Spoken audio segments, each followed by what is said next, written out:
صحابی اجمعین اما بعد فاعوذ باللہ من الشیطان الرجیم بسم اللہ الرحمن الرحیم لیس البر ان تولوا وجوہکم قبل المشرق والمغرب ولکن البر من آمن باللہ والیوم الآخر والملائکۃ والکتاب والنبیین اللہم سبحانک لا علم لنا الا ما علمتنا انک انت العلیم الحکیم مولایا صلی وسلم دائما ابدا علی حبیبک من زانت بہ الاسر۔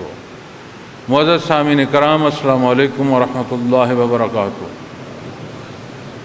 ارشاد باری تعالیٰ ہے، یہ کوئی نیکی نہیں ہے کہ تم اپنا منہ مشرق کی طرف کرو یا مغرب کی طرف، اور لیکن نیکی یہ ہے کہ جو کوئی اللہ پر ایمان لائے، آخرت کے دن پر اور فرشتوں پر اور کتابوں پر اور پیغمبروں پر۔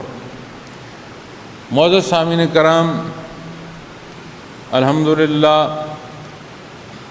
اللہ کریم کا احسان ہے کہ امسال سالانہ اجتماع اختتام ہو رہا ہے۔ زندگی اور زندگی کی روانی ایسی ہے کہ یہ ابتدا اور یہ اختتام چلتا ہے حیات انسانی میں، حتیٰ مخلوق اپنا اپنا حصہ اور اپنی اپنی فرصت کی تکمیل سے گزرتے ہوئے اللہ جل شانہ کے طرف گامزن ہے یہ مخلوق۔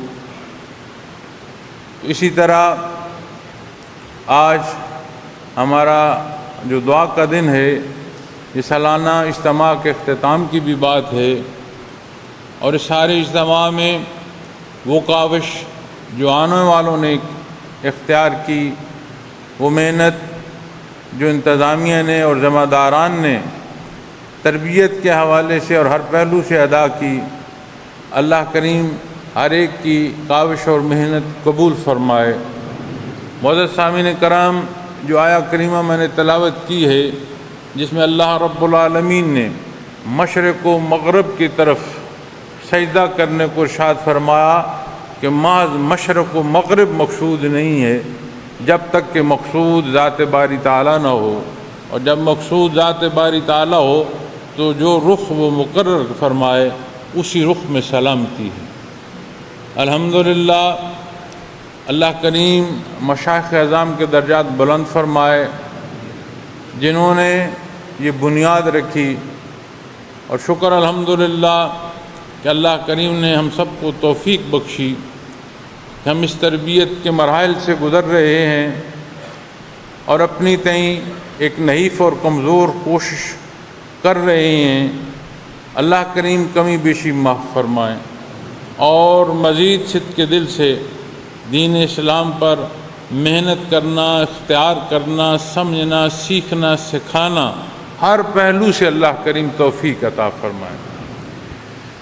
جہاں سفر ہوتا ہے وہاں یہاں پہنچ کر بھی گھر نہیں ہوتا، لیکن گھر ہے۔ گھر کی سہولت نہیں ہوتی، لیکن جو کچھ گھر میں میسر ہے اس سے بڑھ کر نصیب ہوتا ہے۔ یہ بات لگن اور سمجھ کی ہے۔ میں نے حضرت جی رحمۃ اللہ تعالیٰ علیہ سے ایک دفعہ عرض کی کہ حضرت اگر آپ ارشاد فرمائیں، اجازت دیں، تو جو رہنے کے حوالے سے، بیٹھنے کھانے پینے کے حوالے سے، سونے کے حوالے سے کوشش کرتے ہیں کہ کچھ اور بہتری اس طرح کی ہو جائے کہ آنا رہنا اور آسان ہو جائے۔ آپ نے میری یہ گزارش پسند نہیں فرمائی۔ آپ نے فرمایا اگر سردی و گرمی کے وطن چھوڑ دیے، اور یہ سنت صحابہ کرام رضوان اللہ علیہم اجمعین اور ایسے جو آپ کے امتی ہیں صلی اللہ علیہ وسلم کے، ایسے امت میں یہ حصہ چلتا آیا، اور کیفی حصوں میں بھی تحقیق کریں گے تو آپ کو ایسی ہستیاں ملیں گی کہ جنہوں نے کیفی بات کہی ہو کہ کہیں تنگی اور تکلیف ہے۔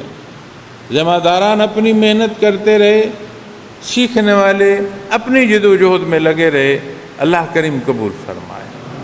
جو مقصد ہے اللہ کریم اس کی تکمیل عطا فرمائے۔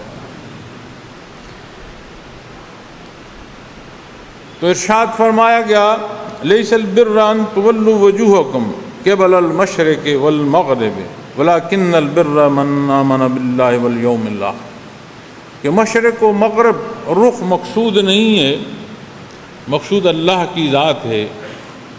موضوع اس سے بیشتر آیات میں تبدیلی بیت اللہ کا ہے کہ بیت اللہ شریف کو کعبہ مقرر فرمایا گیا، تو تبدیلی جو ہے کعبہ کی، اس موضوع پر اللہ جل شانہ نے ارشاد فرمایا۔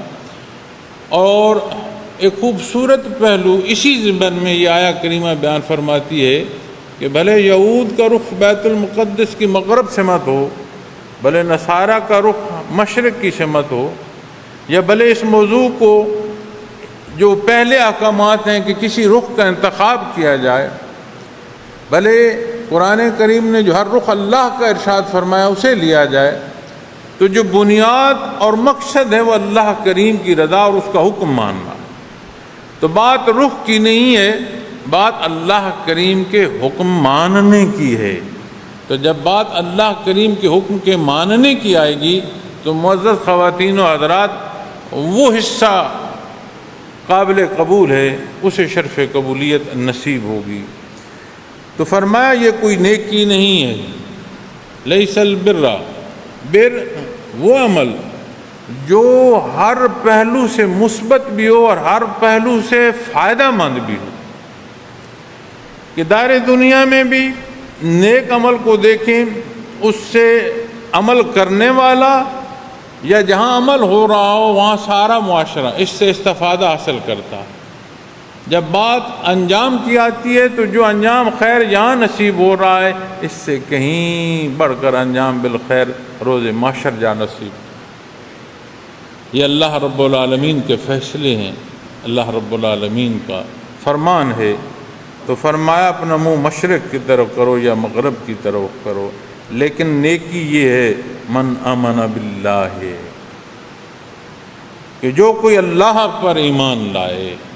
نبی کریم صلی اللہ علیہ وسلم نے ایمان سے متعلق فرمایا کہ 70-72 سے زائد شاخیں ہیں ایمان کی، اور سب سے بنیاد آپ نے فرمایا لا الہ الا اللہ، وحدانیت باری۔ جب اللہ جل شانہ کی ذات کا ماننا ہوگا، ایسا ماننا جیسے اللہ نے ماننے کو حکم فرمایا ہے، جیسے تربیت فرمائی ہے محمد رسول اللہ صلی اللہ علیہ وسلم نے، ایسا ماننا، غیر مشروط ماننا۔ جب اس ماننے کو نصیب پاؤ گے تو ہر معمہ حل ہو جائے گا، ہر سوال کا جواب نصیب ہو جائے گا۔ رخ کون سا اختیار کرتے ہو، بات عبادت کی ہے، بات معمولات زندگی کی ہے۔ اور اس آیہ کریمہ کو دیکھیں، قدر طویل آیہ کریمہ ہے، اس کے 2 حصوں کو دیکھیں تو سمجھ آتی ہے کہ جو پہلا حصہ ہے ایمانیات سے متعلق ہے، دوسرے حصے کو دیکھیں تو اس میں جہاں بات عبادات کی ہے وہیں حصے معاملات کی بھی ارشاد فرمائے گئے ہیں۔ اور کلی طور پر اس آیہ کریمہ کو دیکھیں گے تو سمجھ آتی ہے کہ تینوں حصوں میں جو بنیادی اصول ہیں وہ ارشاد فرما دیے گئے ہیں۔ تو جب بات اللہ جل شانہ کے ماننے کی آئے گی تو معزز خواتین و حضرات، پھر کوئی رخ ایسا نہیں ہے کہ جس پر کوئی اعتراض ہو یا جس رخ کا اختیار کرنا ہمارے لیے نقصان دہ ہو۔ اللہ کریم کا جہاں جو حکم ہے اس کے مطابق تعمیل۔ گزشتہ بیانات میں ایک بات میں نے عرض کی تھی، اور عرض یہ کیا تھا کہ اس کی شان کریمی ہے کہ جو معاملہ اختیار کرتے ہو اس میں اپنی بھلائی پاتے ہو۔ اور حضرت عمر فاروق رضی اللہ تعالیٰ عنہ کا قول یاد آتا ہے، آپ فرماتے ہیں کہ اللہ کریم نے دیا تو ہر ایک کو اپنی طرف سے ہے، بغیر افزانے کی دیا ہے، اس کے نام پر جو کچھ دیتا ہے وہ پھر افزانہ بھی عطا فرماتا ہے۔ مال اس کا، دیا ہوا اس کا، جسے دیا وہ اس کا، اور اس کے نام پر جو وہ خرچ کرتا ہے، جس پہلو سے وہ عمل کرتا ہے، اللہ کریم اسے اجر اور ثواب عطا فرماتا ہے۔ یعنی دیا مفت ہے، اور جب لیا ہے تو قیمتاً لیا ہے۔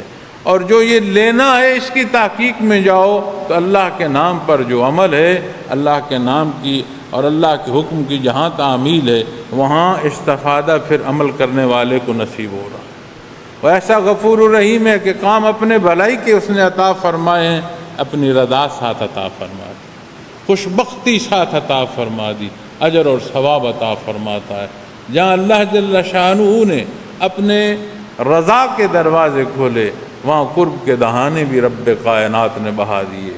تو فرمایا سب سے بنیاد اور پہلا حصہ ہے من آمن باللہ، اللہ جل شانہ کی ذات پر ایمان لائے۔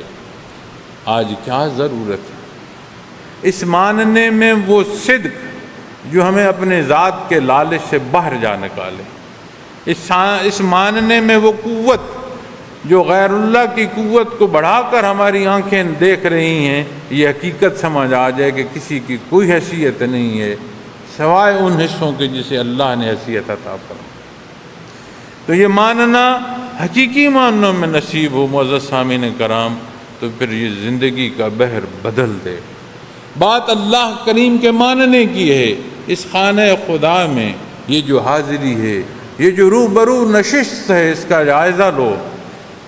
ایک لفظ ملے گا، ایک نام ملے گا، ایک رشتہ ملے گا، ایک کیفیت بنیاد میں ملے گی، ایک مقصد ملے گا، سیکھنے میں بھی سکھانے میں بھی کیا ہے؟ اللہ کا نام۔ اکثر ساتھیوں کو میں یہ کہتا ہوں کہ جتنا توجہ دو گے ذکر پر، جتنی اللہ اللہ اختیار کرو گے، تمہیں باہم رشتوں کی نزاکت بھی تبھی سمجھ آئے گی، تمہیں مرکز کی اہمیت بھی تبھی سمجھ آئے گی۔ تمہارے جو مسائل شیطان کے وساوس سے پیدا ہوتے ہیں، خواہشات نفسانی سے ابھرتے ہیں، گرد و پیش کے حالات جو اثر انداز ہوتے ہیں، ہر شے کا تدارک کسی ایک جواب میں ڈھونڈنا چاہتے ہو تو اللہ کریم کا مبارک نام، اسے اتنا اختیار کرو کہ حدیث شریف میں آتا ہے کہ لوگ تمہیں مجنون کہنا شروع کریں۔ تو اپنا جو معمولات ہیں انہیں مضبوط کرنا، یہ بنیاد ہے ایمان توحید، یہ بنیاد ہے۔ جتنی یہ بنیاد مضبوط ہوگی اتنی عبادت کی توفیق اور عبادت کا وہ درجہ کہ جسے شرف قبولیت اعلیٰ نصیب ہوتی چلی جائے۔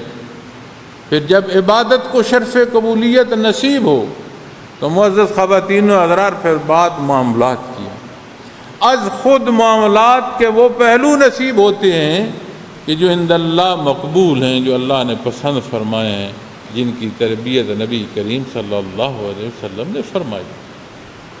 اپنے اللہ کا حکم ہے، اپنے اللہ کی رضا کو مان رہے ہو، اپنے اللہ کی مخلوق ہو، اپنے اللہ کے جہان میں بستے ہو، اپنے اللہ کے حضور پیش ہونا ہے۔ آپ کو یاد نہیں ہے صحابی رسول کا واقعہ کہ باہر سے دہی علاقے سے مدینہ منورہ میں حاضر ہوئے، نبی کریم صلی اللہ علیہ وسلم کے پاس حاضر ہوئے، اضطراب تھا، سوال عرض کیا کہ یا رسول اللہ صلی اللہ علیہ وسلم، روز محشر کیا حساب اللہ کریم خود لیں گے؟ آپ نے ارشاد فرمایا ہاں اللہ کریم ہر ایک کا حساب خود لیں گے۔ ان کے چہرے پر مسکراہٹ آ گئی، خوش ہو گئے اور ہنستے ہوئے عرض کرتے ہوئے چل دیے کہ یا رسول اللہ صلی اللہ علیہ وسلم پھر تو پریشانی کوئی نہیں، جب اپنا اللہ حساب لے گا تو وہ تو غفور الرحیم ہے، معاف فرما دے گا۔ تو ایمان کی چاشنی معاملات اور معاملات کے حالات تک ایسے آتی ہے کہ خوف خدا اس کا وہ تعلق عطا فرماتا ہے جس میں مسرت ہوتی ہے، جس میں خوشبختی ہوتی ہے، جس میں اس کے حضور پیش ہونے کی تڑپ ہوتی ہے۔ ہمیں کیا معلوم تڑپ کسے کہتے ہیں؟ ہم نے فانی جہان کی فانی محبتیں پال رکھی ہیں، ہماری تڑپ بھی وہی فانی، ہمیں کیا معلوم کہ تڑپ کی حقیقت کیا ہو، وہ رشتہ جو بندگی کا ہے اس کی چاہت کیا ہوتی ہے، اس کے اثرات کیا ہوتے ہیں۔ اسی لیے عرض کرتا ہوں کہ اپنی اللہ اپنا جو ذکر ہے اسے مضبوط کریں۔ عبادات میں بہت بڑا حکم اور بنیادی حکم فرائض کا ہے، اور سب سے بڑا حکم نماز۔ اللہ اللہ کرو، بے نمازی نمازی ہوتا چلا جائے گا۔ نبی کریم صلی اللہ علیہ وسلم نے ایک بات ارشاد فرمائی، عرض کی کہ یا رسول اللہ صلی اللہ علیہ وسلم ایک بات ارشاد فرما دیں، کمزوری ہے، اعمال مشکل ہے۔ فرمایا کبھی جھوٹ نہ بول، جو کمی بیشی کلام کی ہے متواتر اللہ اللہ کرو، حق اور سچ بولو گے، بلا تفریق بولو گے، اور نفع اور نقصان یہ نہیں دیکھو گے، نفع اور نقصان وہ دیکھو گے جو حقیقتاً نفع اور نقصان۔ تو اللہ جل شانہ کا ماننا صدق ہو، راسخ ہو، وہ بندے کی زندگی بدل دے۔ فرمایا والیوم الآخر، اور آخرت کے دن، آج جو کچھ ہو اس کا اختتام، اور یہ اختتام محض اختتام نہیں ہے، جو کچھ ہے، جیسا ہے، جو کچھ کیا، ہر شے پیش ہوگی اور اس کا حساب کتاب۔ تو جو اللہ کریم کے حضور حساب کتاب کو پیش ہوگے، تو غفور الرحیم ہے، معاف فرماتا ہے، اپنا اندر بھی تو ٹٹول، ہم نے اپنے اندر کیا پال رکھا ہے، اسے بھی تو ٹٹولنے کی ضرورت ہے۔ تو جب بات اس کی شان کریمی کی آتی ہے تو حدیث شریف میں آتا ہے کہ رحمت کا بازو ڈھانپے ہوگا ایک شخص کو، حساب کتاب ہو رہا ہوگا، جو کچھ فرمایا جا رہا ہے وہ سن رہا ہے، روز محشر کی مخلوق جو باقی ہے وہ نہیں سن رہی، اسے بتایا جائے گا کہ تو نے یہ بھی کیا ہے، بارلا یہ بھی کیا، تو نے یہ خطا بھی کی ہے، بارلا یہ بھی خطا کیا۔ فرمان ہے نبی کریم صلی اللہ علیہ وسلم کا کہ جب اسے یقین ہو چلے گا کہ آج میں نہیں بچ سکتا، وہ غفور الرحیم فرمائے گا تیرا میں نے دنیا میں بھی پردہ رکھا، آج بھی تیرا پردہ رکھتا ہوں اور تجھے بخشتا ہوں۔ کیا یہی صدق ہے ہمارا اپنے اللہ کو ماننے؟ جو اپنی ذات کو مانتا ہے، جو انا کو مانتا ہے، جو جاہ جلال دولت اور انا کو مانتا ہے، تو بڑی بڑی باتیں ہیں، بڑے بڑے حالات ہیں، کبھی ہم نے اپنے آپ کو بھی دیکھا کہ میری حیثیت کیا ہے؟ جنہوں نے فرعونیت اختیار کی دنیا جہان میں، ان کے پاس کیا کچھ تھا، اور جو وہ فرعونیت کر رہا ہے جس کے پاس ظاہراً بھی کچھ نہیں ہے، تو کس پر اتراتا ہے؟ گو کہ اس کا اترانے کے پہلوؤں میں آتا نہیں ہے، چونکہ وہ بھی ظلم، شرک عظیم میں مبتلا ظالم۔ لیکن بندہ حیران ہوتا کہ ہے کچھ نہیں، پھر تیری فرعونیت کیوں ہے؟ سمجھ آتی ہے جب اندر میل آ جائے، جب اندر سیاہی آ جائے، جب دل کالا ہو جائے، تو پھر اندھا پن ایسا طاری ہوتا ہے کہ کچھ ہے یا نہیں ہے، وہ اپنے ہونے کو کمال سمجھتا چلا جائے۔ تو حدیث شریف میں اسی لیے فرمایا گیا ہے لِكُلِّ شَيْءٍ ثَقَالَةٌ وَثَقَالَةُ الْقُلُوبِ ذِكْرُ اللَّهِ، اللہ اللہ کا کرنا دلوں کی سیاہی کو دھو دیتا ہے۔ اللہ جل شانہ کی جہاں رضا نصیب ہوتی ہے، میں نے عرض کیا، وہاں قرب کے دروازے کھل جاتے۔ اللہ یہ قرب عطا فرمائے، اس قرب کی سمجھ عطا فرمائے، تا دم واپسی اس پر قائم رکھے۔ مگر جب ہم اپنے حالات کو دیکھتے ہیں، اپنے معاشروں کو دیکھتے ہیں، اپنے کردار کو دیکھتے ہیں، تو تکلیف ہوتی ہے کہ جو کچھ ہم مان رہے ہیں ویسا ہم اختیار نہیں کر رہے۔ ہمارا ماننے کی صداقت ہمارے اعمال نہیں دے رہے، ہمارا کردار یہ شہادت اور گواہی نہیں دے رہا۔ معزز سامعین کرام، اپنے اللہ کی یاد میں لو، یہ یاد ہر شے کی حقیقت کھول کر رکھ دی۔ ہر شے کی حقیقت کھل گئی تو دنیا کی حیثیت سمجھ آ جائے گی۔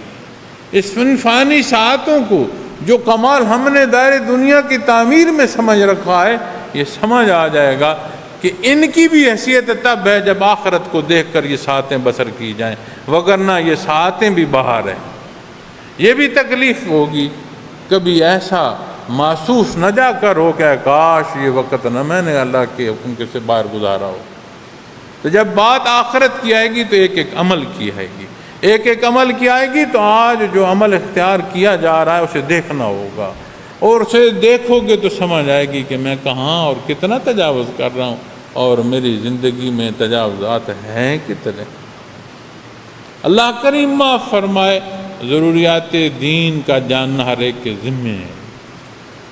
ضروریات دنیا کو جانتے ہو، ایک چوکی کی تعمیر کے لیے کاریگر کے پاس جاتے ہو، 3 پھٹیاں جوڑنی ہو تو اس کے ماہر سے پوچھتے ہو، تو بات دین کی آئے تو مولانا کے حوالے کر کے گھر چلو۔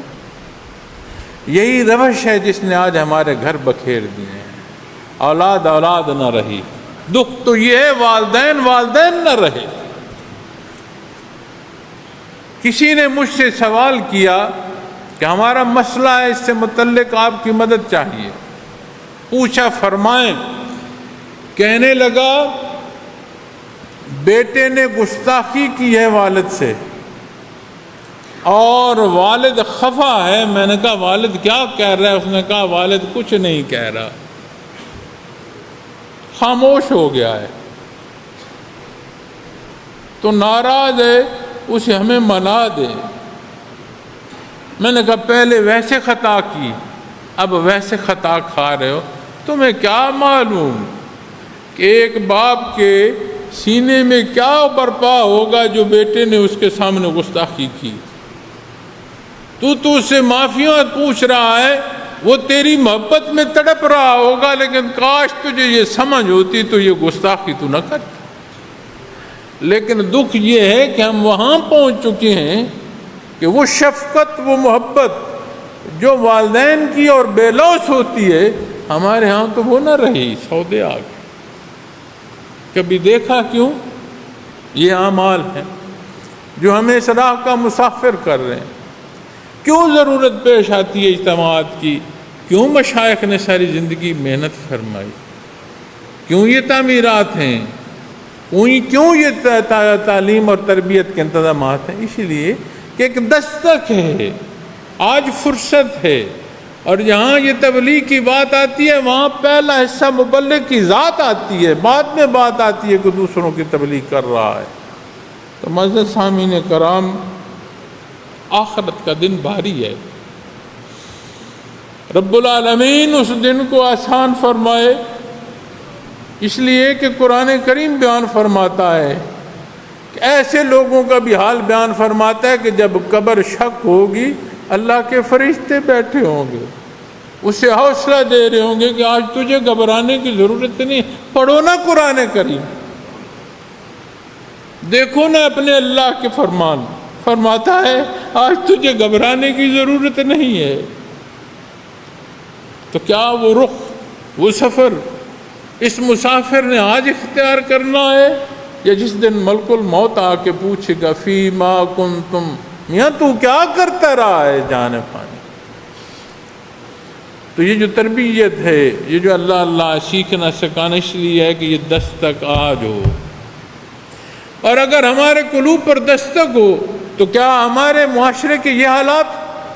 آپ نکل جاؤ معاشرے میں، دیکھو اپنے معاشرے کے حالات، دیکھو اپنے وطن عزیز کو دیکھو جس پر لاکھوں جانیں نہ صرف قربان ہوئیں، ہوتی چلی جا رہی ہیں۔ کبھی دیکھو تو صحیح، جہاں جگر گوشے اس کی زمین کی نظر ہو رہے ہیں، ان کا خون اس کی حفاظت کا سبب بنا، کبھی دیکھو تو صحیح ہم نے اس کا کیا حال کر دیا۔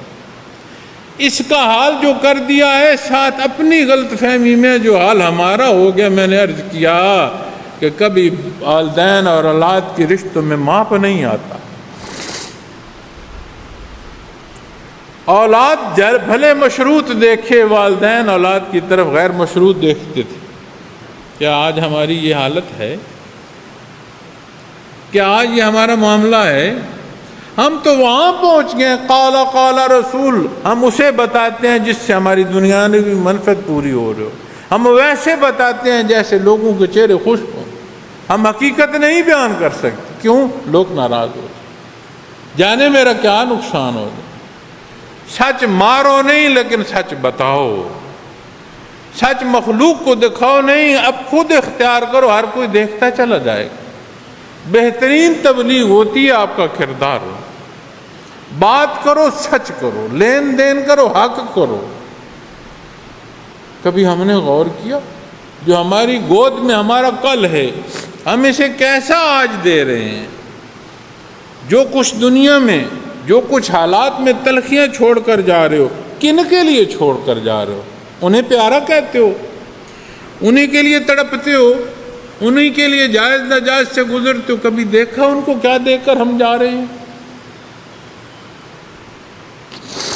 معزز سامعین کرام، عمل کرتے ہو تو اپنے اللہ پر جو ایمان ہے اسے دیکھ کر کرو۔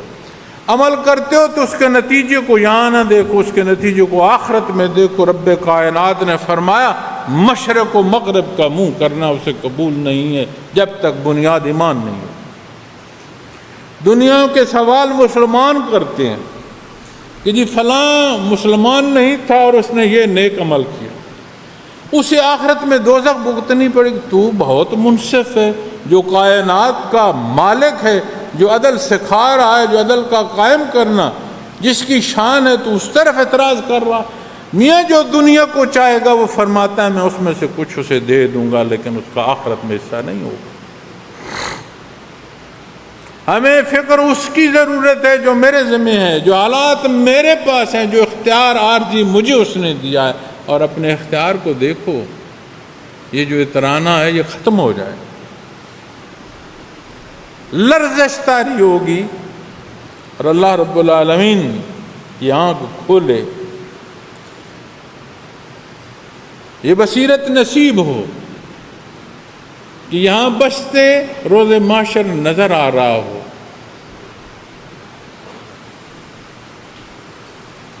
جان ہارنا موت ہے، جان ہارنا موت ہے،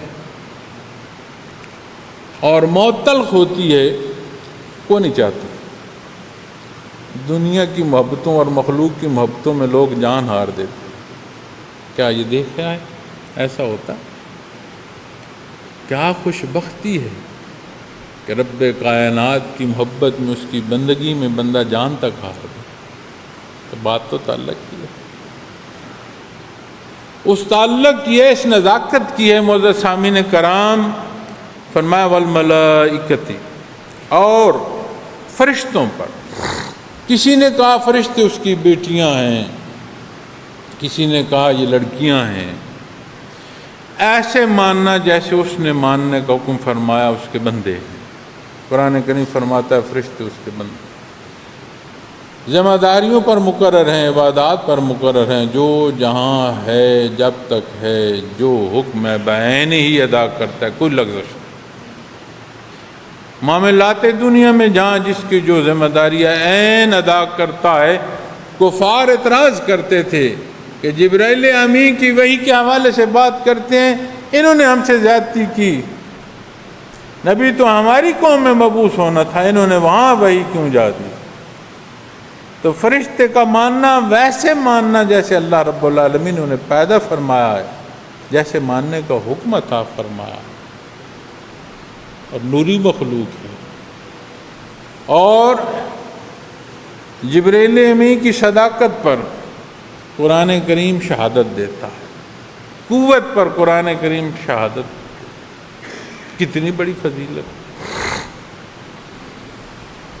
رب کائنات نے بشر کو یہ شرف بخشا، نہ صرف اس کی جاننے کی تڑپ کر سکتا ہے، نہ صرف اس کی رضا کو پا سکتا ہے، رب کائنات نے قرب کی رحمت بھی عطا کر دی اور یہ در کھول دیا۔ اب قرب کا معنی کوئی جانے تو صحیح، کوئی سمجھے تو صحیح۔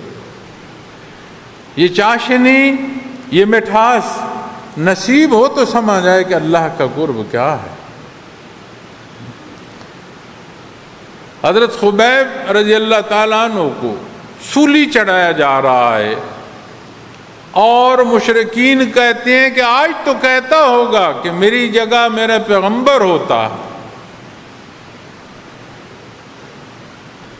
تو انہوں نے گرد و پیش دیکھا، عین اس لمحے جب سولی چڑھائے جا رہے تھے کوئی ایسا شخص نہیں تھا۔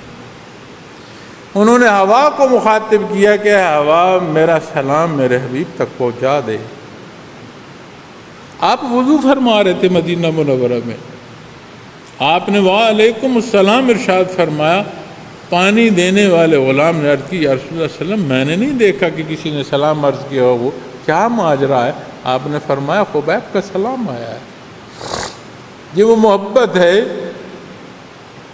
جو اللہ رب العالمین کے بندوں نے اس راہ کے نشان منزل قائم کیے ہیں۔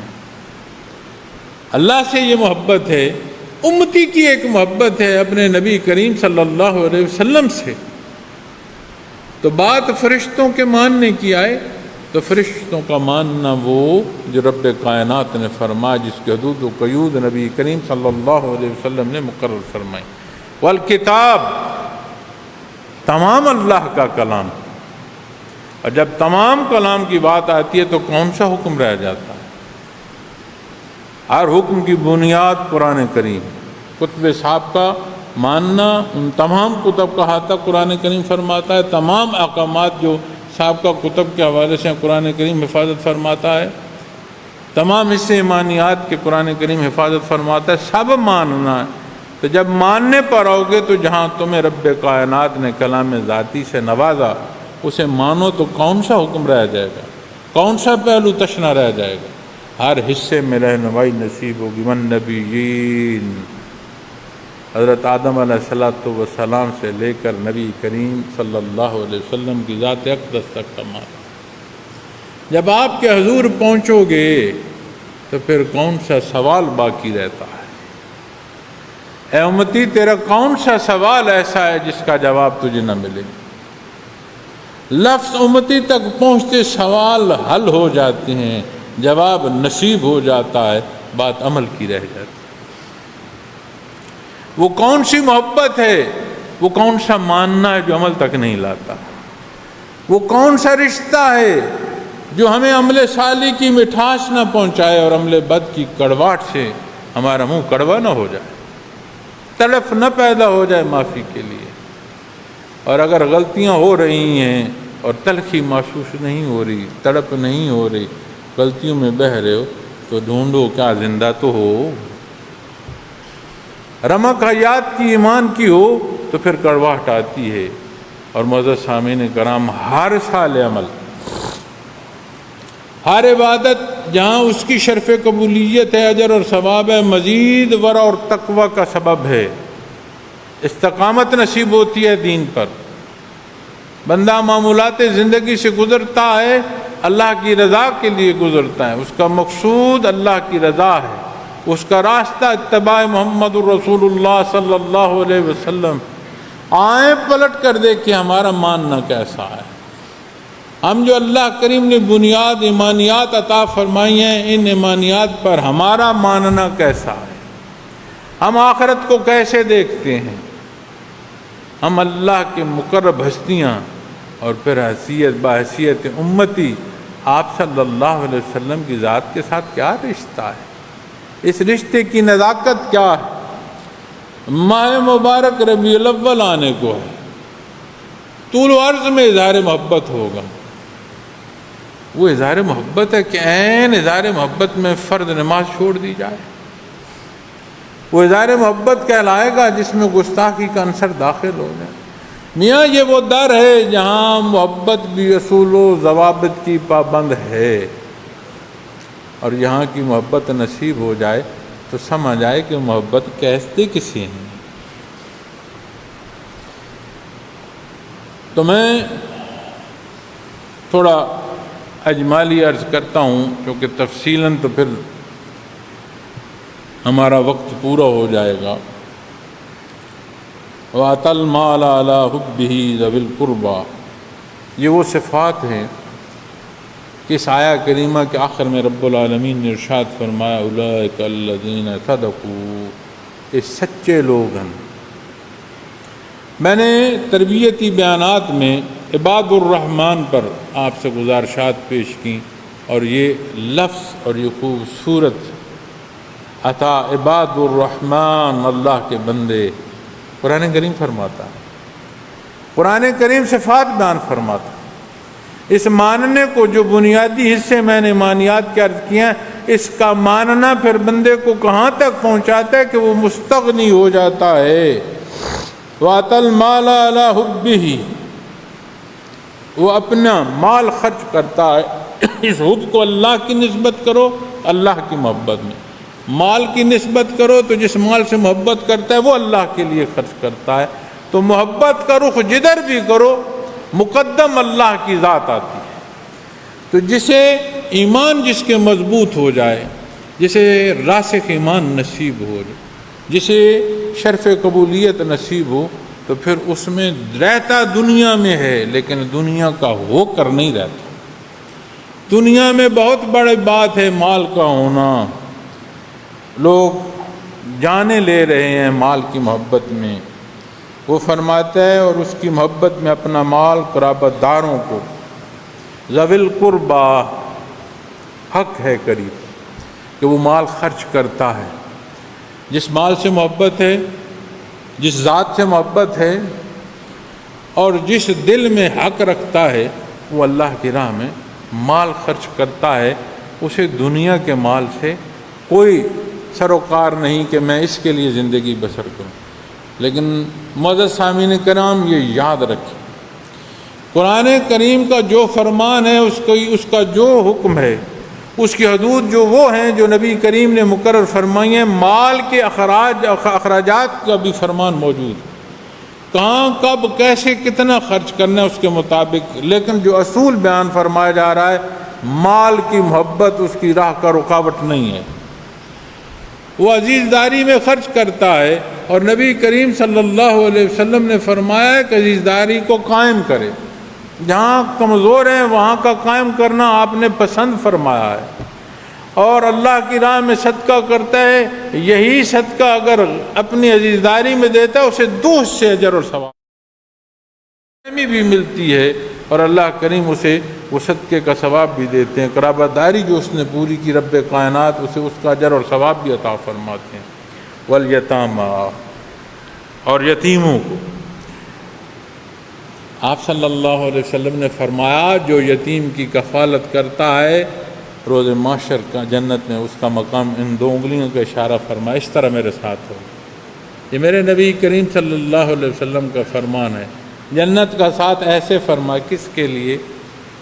جو کفالت کرتا ہے یتیم۔ تو پھر کتنی وعید ہوگی جو یتیم کا مال کھاتا۔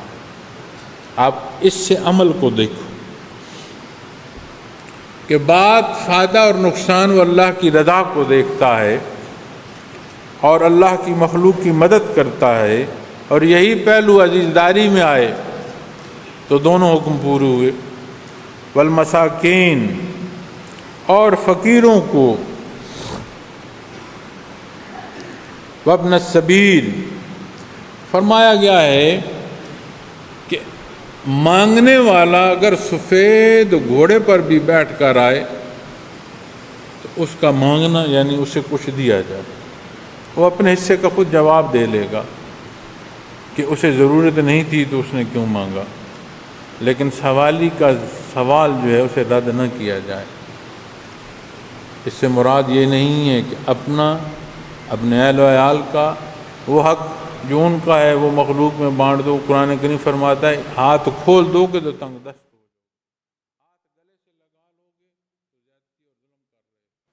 جائے۔ اعتدال، دین اسلام کے ہر معاملے میں اعتدال ہے۔ تو جب بات مسافر کی آتی ہے تو اس سبیل کی تفسیر میں مفسرین کرام پھر بات مہمان بھی کرتے ہیں۔ آج تو کہتے ہیں نا فلاں مہمان نواز ہے تو ذات پر لیتے ہیں، یہ وہ عمل ہے جو اللہ اور اس کے حبیب کو پسند ہے، جسے اختیار کرنا پسند فرمایا گیا ہے کہ جو سوالی ہے اس کا سوال ہو، فقیروں کو اور مسافروں کو، والسائلین وفی الرقاب، اور سوال کرنے والوں کو اور قیدیوں کو چھڑانے میں، یعنی کوئی سوال کرے جو حدیث شریف میں آتا ہے بکری کا جلا ہوا ایک پھر ہے تو وہی دے دو، یعنی جو ہو سکتا ہے، آخر جو ہو سکتا ہے وہ بھی کر دو۔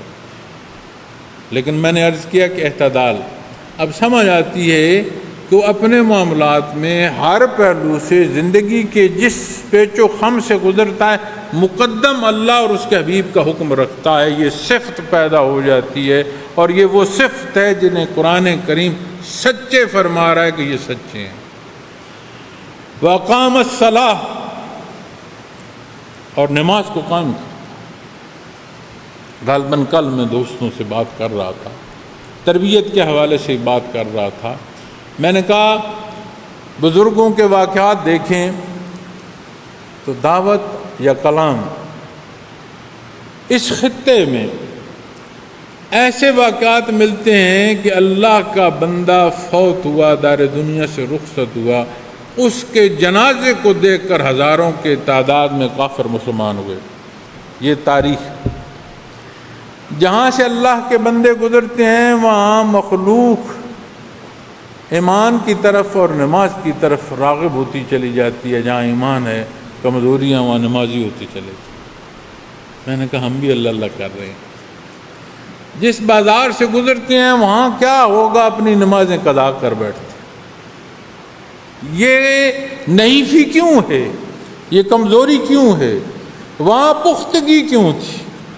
وہ بنیاد جو میں عرض کر رہا ہوں، اللہ کا نام، اللہ کا نام اختیار کرو معزز سامعین کرام، مضبوط اختیار کرو، کوئی دن ضائع نہ ہو، صبح و شام اختیار کرو، اور اس درجے کا اختیار کرو کہ یہ اختیار کرنا دوامی ہو جائے۔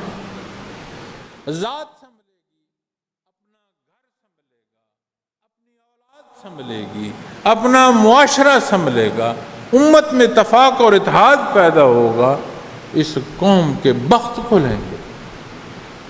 یہ وہ بنیاد ہے جسے کہا جائے کہ یہ دوا بھی ہے، یہ غذا بھی ہے۔ یہ وہ جواب ہے کہ بے شمار سوال کرو، سینکڑوں ہزاروں سوال کرو، اور شرط لگا دو کہ جواب ایک دینا ہے، تو جواب ہے اللہ۔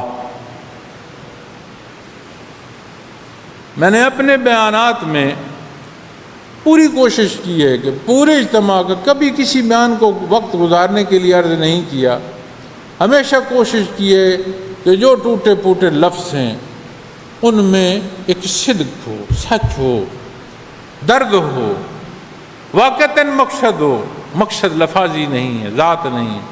پھر بالخصوص اس اجتماع میں میں نے کوشش کی کہ ہر بیان میں ہم اپنے آپ کو جھانکیں، اپنے آپ کو دیکھیں، اپنے گھروں، اپنے بچوں کو دیکھیں، یہ ننھے پھول جو ہماری آغوش میں ہیں ان کی تربیت کو دیکھیں، جنہیں نبی کریم صلی اللہ علیہ وسلم نے بہترین صدقہ جاریہ ارشاد فرمایا، ہم ان کی نگہداشت کو دیکھیں۔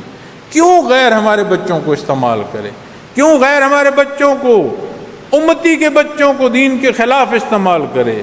کیوں اس امتی کے بچوں کو ان کے ملک و قوم کے خلاف استعمال کرے؟ ہم موقع دیتے، اپنی ذمہ داری ادا نہیں کرتے، اپنے فرائض ادا نہیں کرتے۔ میں نے ہر بیان میں کوشش کی ہے، یہ ادراک کرو۔ آج بھی یہ عرض کر رہا ہوں، اپنا آپ سنبھالو، اہل خانہ سنبھالو، اپنا گھر سنبھالو۔ یہ مسلمان کا شیوا نہیں ہے۔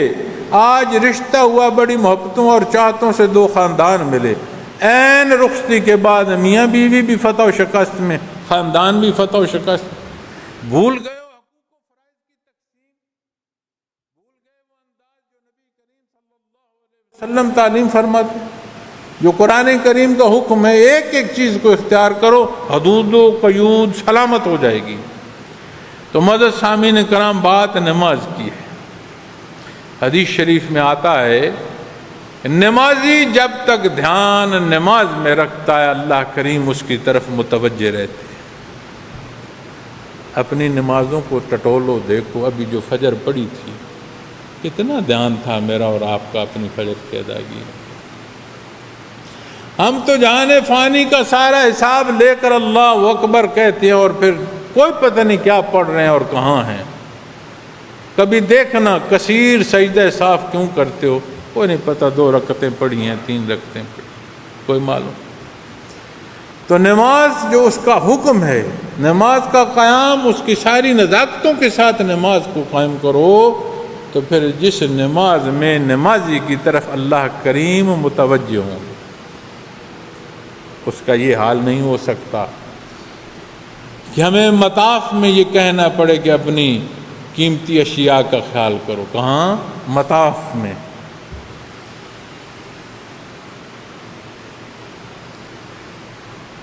آتا الزکوٰۃ، اور فرمایا زکوٰۃ ادا کرو۔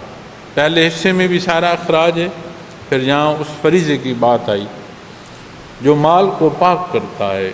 مال میں جو میل ہے، جو کمزوری ہے، یہ وہ بھٹی ہے زکوٰۃ کی جو اس میل کو بھی دور کرتی ہے، پاک صاف کرتی ہے، اور اس مال کے مالک کے دل کو بھی صاف کرتی ہے کہ مال جس کا ہے خرچ اس کے حکم سے ہے، وہاں خرچ ہے جہاں وہ پسند فرما رہا ہے، اور صرف یہ کمال نہیں میں خرچ کر رہا ہوں، صدق یہاں تک ہے کہ دے وہ رہا ہے، خرچ کرنے کی توفیق اس کی۔ تو معاملہ اللہ کے سپرد کیا کرو۔ تربیت کر رہا تھا، ذکر سکھایا اور ذکر اختیار کرنے کی عرض کی، تو جن سے عرض کر رہا تھا وہ فرمانے لگے میں نے آپ کی بات سمجھ لی، ایسا ہی کروں گا۔ میں نے کہا نہیں، اس ایسا ہی کرنے کے ساتھ اللہ کی توفیق جوڑ لو تاکہ ایسا ہوتا رہے، ہم کمزور۔ تو جب بات معاملہ کی آتی ہے تو نبی کریم صلی اللہ علیہ وسلم کو فرمایا گیا میرے حبیب انشاءاللہ فرمایا کریں۔ تو اپنے معاملات پر جب بات آتی ہے تو معاملہ اللہ کے سپرد کیا کرو، اللہ توفیق دے، اللہ حفاظت فرمائے، اللہ قائم رکھے، اللہ استقامت عطا فرمائے۔ تو بات زکوٰۃ کے دینے کی نہیں ہے، جس نے دیا ہے اس کے حکم پر دے رہے ہو۔ جب یہ حقیقت سمجھ آتی ہے تو اس میں بڑی ایک نزاکت ہے، اس نے اپنا بندہ ہونے کا شرف عطا فرمایا۔ اب بات ابھی ہماری جو مائیں بہنیں ہیں الاخوات کی، یہاں آنے سے پہلے تقریب تھی حلف برداری کی ذمہ داران، اور الحمدللہ 80 سے زائد شاعر ہوں گے کہ جہاں یہ خواتین کی جماعت باقاعدہ ایک منظم طریقے سے کام کرتی ہے پاکستان کی۔ تو وہاں حلف میں جہاں شیخ کی بات آتی ہے تو میرے محسن و مربی شیخ لکھا ہوا، تو میں یہ لفظ نہیں پڑھ سکا۔ اس لیے نہیں پڑھ سکا کہ جب میں نے یہ لفظ لکھے تھے تب میرے روبرو میرے شیخ تھے۔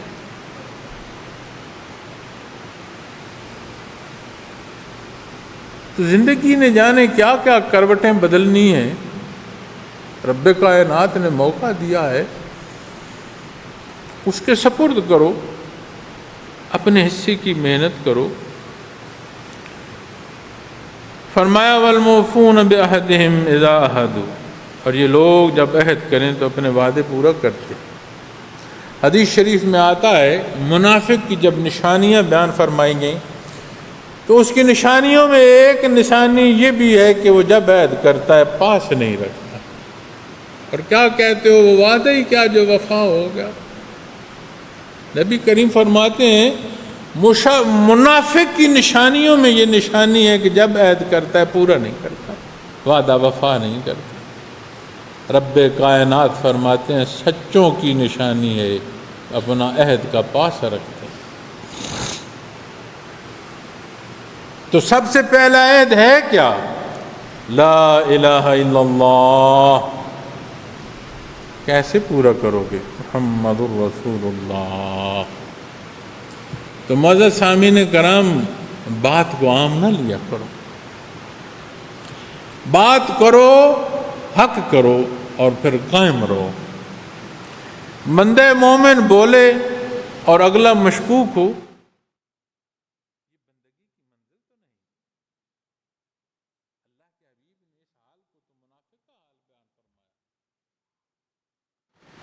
تو معزز سامعین کرام جب اس بنیادی عہد کو پکڑو گے تو زندگی کے معاملات کی ایک ایک حصے تک آتے چلے جاؤ گے۔ جب زندگی کے حصوں کو دیکھو گے تو پھر سمجھ آئے گی باتوں کا پورا کرنا، پھر باتیں اتنی کرو گے نا جو اپنی بساط کی ہیں۔ اللہ وعدے وفا کرنے کی توفیق دے۔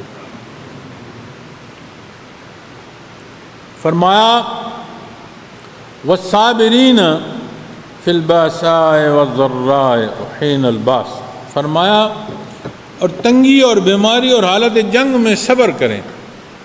تین حال بیان فرمائے۔ تنگی، کسی طرح کی بھی تنگی ہو سکتی ہے،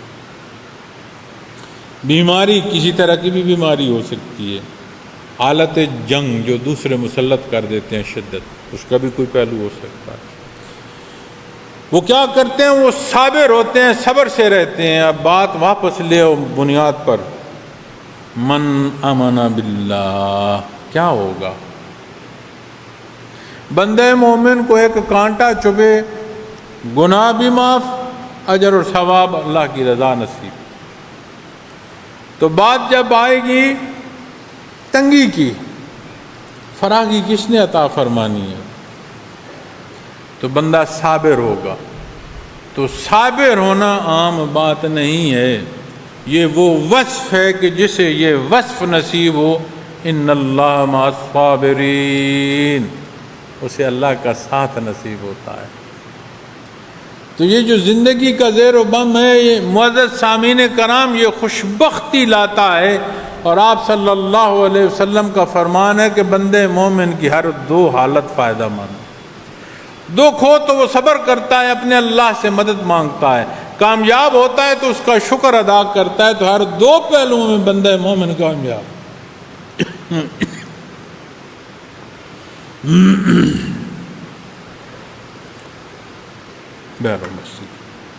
تو فرمایا تنگی اور بیماری اور حالت جنگ میں صبر کریں۔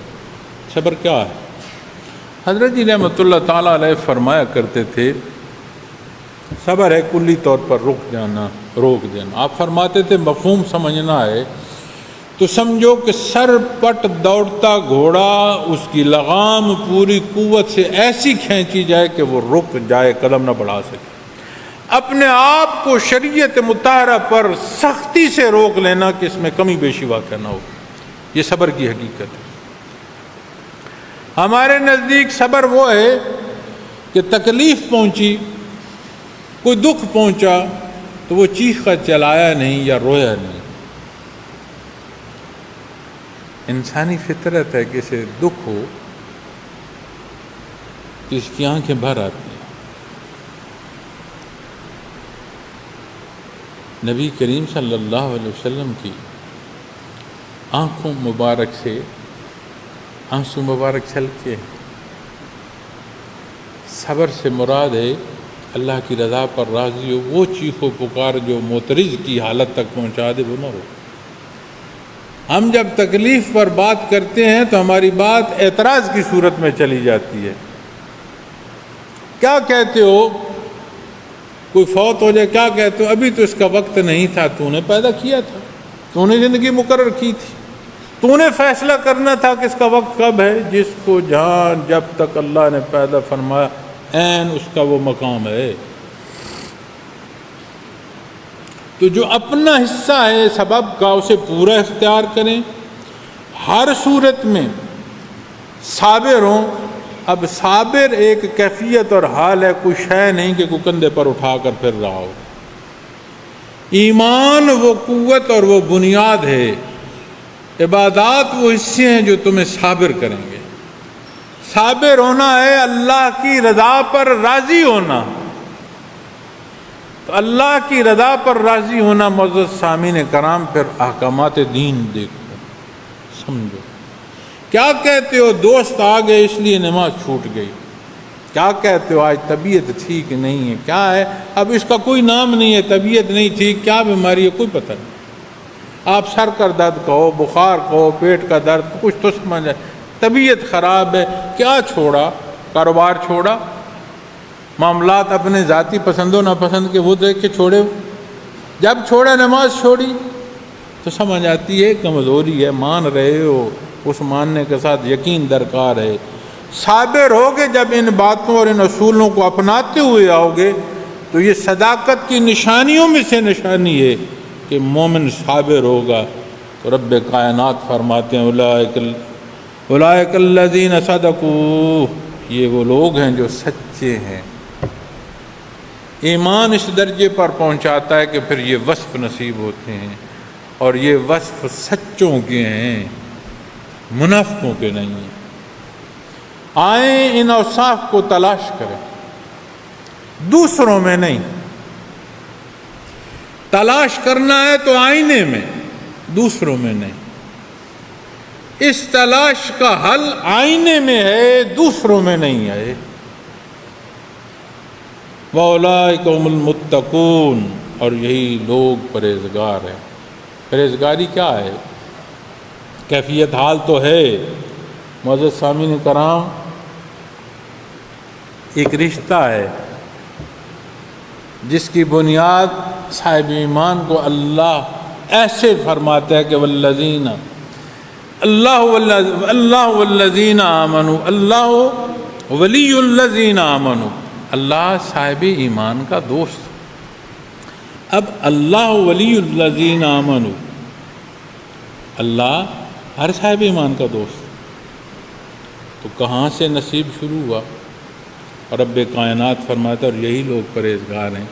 تو بندگی کا رشتہ، اس کی وہ نزاکت، اس کی حلاوت اور اس کا راسخ اس درجے کا کہ پھر اس کے معمولات اللہ کریم کے حکم کے مطابق ہوتے ہیں۔ تو بندہ گنہگار دعا گو ہے کہ رب کائنات ہم سب کا یہ مل بیٹھنا قبول فرمائیں۔ میں سمجھتا ہوں کہ جتنی بھی انسانی کوشش ہوتی ہے اس میں لغزش اور کمی رہ جاتی ہے۔ رب کائنات ہماری کمزوریاں اور غلطیاں معاف فرمائے، بالخصوص ان انتظامات میں جنہوں نے جہاں جو کردار ادا کیا اللہ اسے بھی قبول فرمائے، اور جو لغزش ہوئی اللہ اسے معاف فرمائے۔ اور تمام خواتین و حضرات جو سفر و حضر سے گزر کر گرمی کے اس موسم میں یہاں تشریف فرما ہیں، دعا گو ہوں رب کائنات آپ کا ایک ایک قدم قبول فرمائے، اور وجود سے ٹپکنے والا ایک ایک قطرہ جو ہے پسینے کا، رب کائنات اسے شرف قبولیت عطا فرمائے۔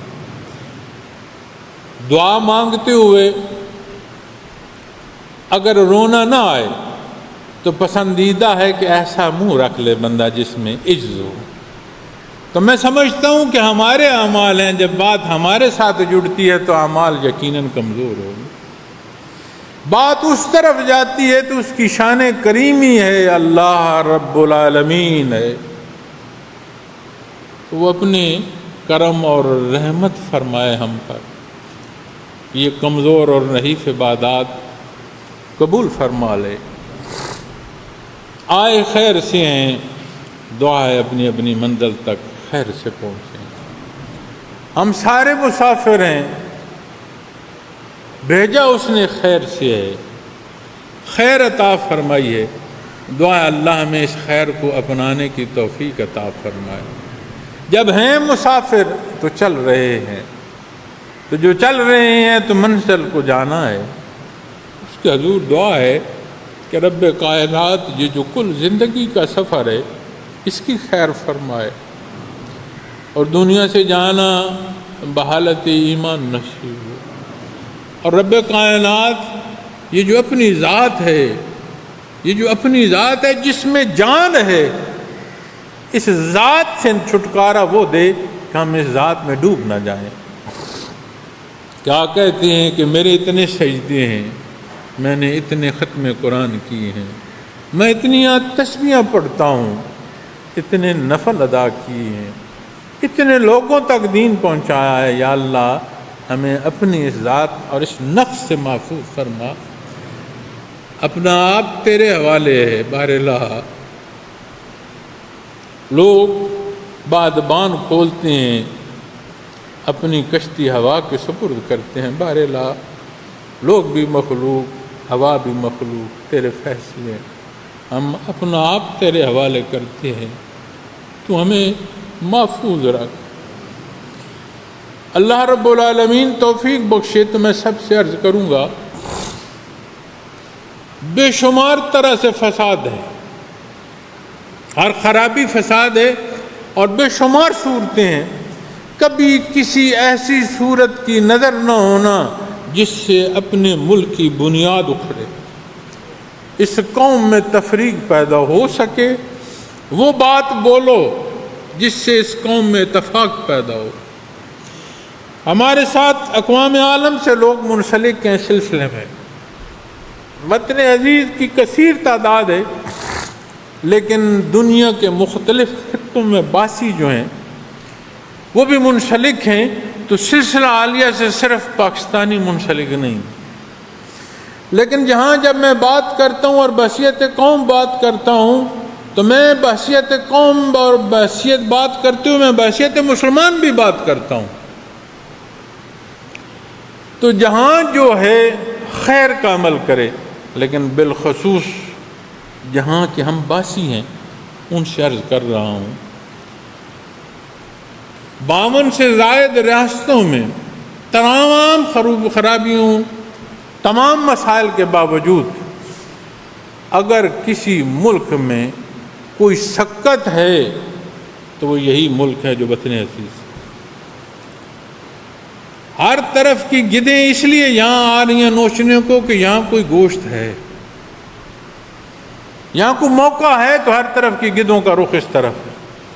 ماں ہڈیاں ہوتی تو یہ گدیں ادھر نہ آتی.